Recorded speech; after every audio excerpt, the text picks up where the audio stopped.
Hey there, CT2V. Let's talk about trail.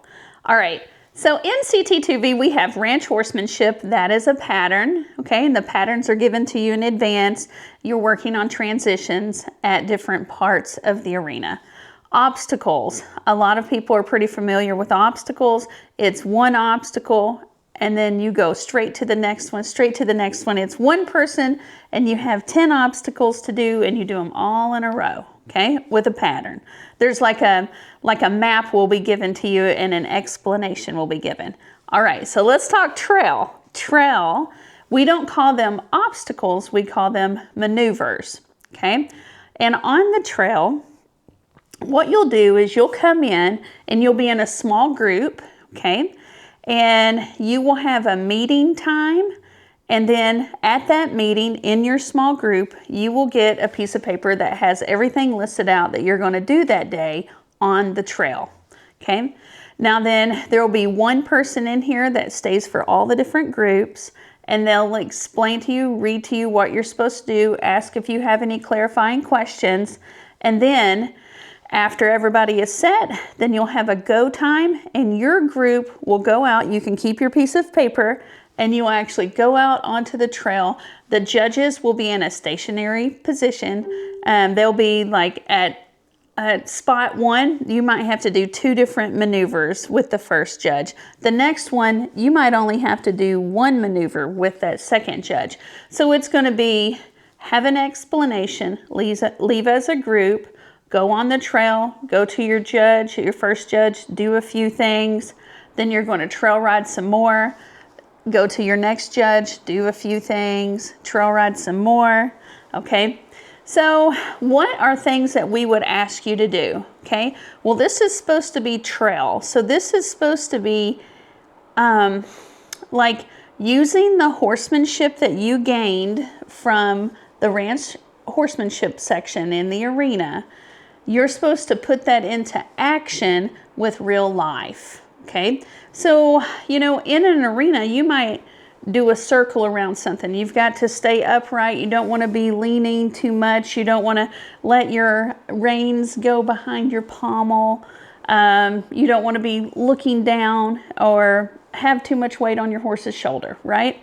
That's really easy to see in the arena, but then putting that, what you've learned, into action.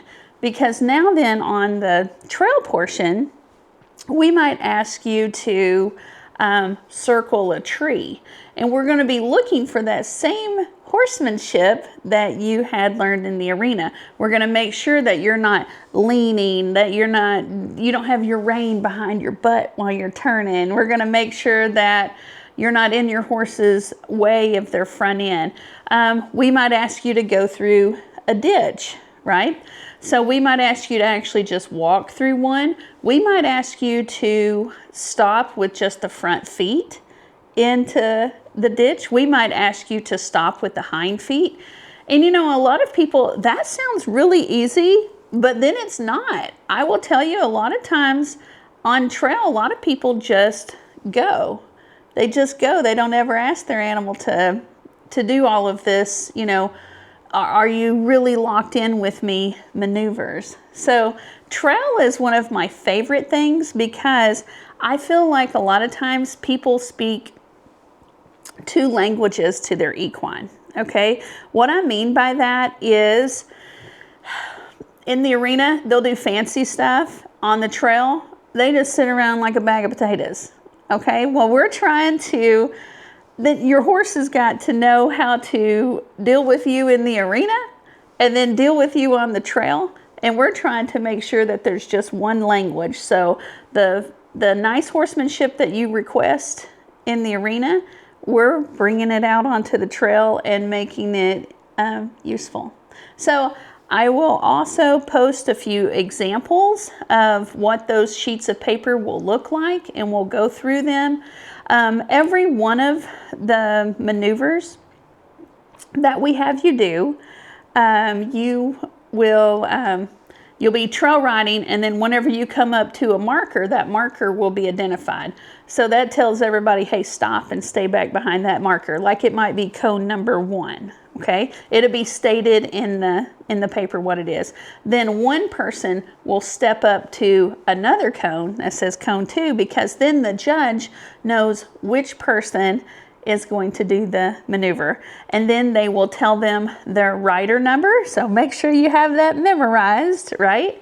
Make sure you have your rider number memorized, and then you will perform the event, perform the maneuver for the judge to give you a score.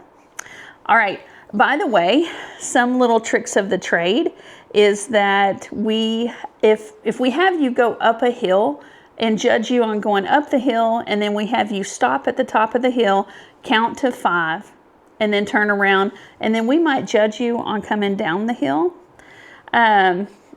you will go back to the group. So then if it's like a group of 6 people, we don't have you go up and then stay up there, because the last horse could be losing their mind.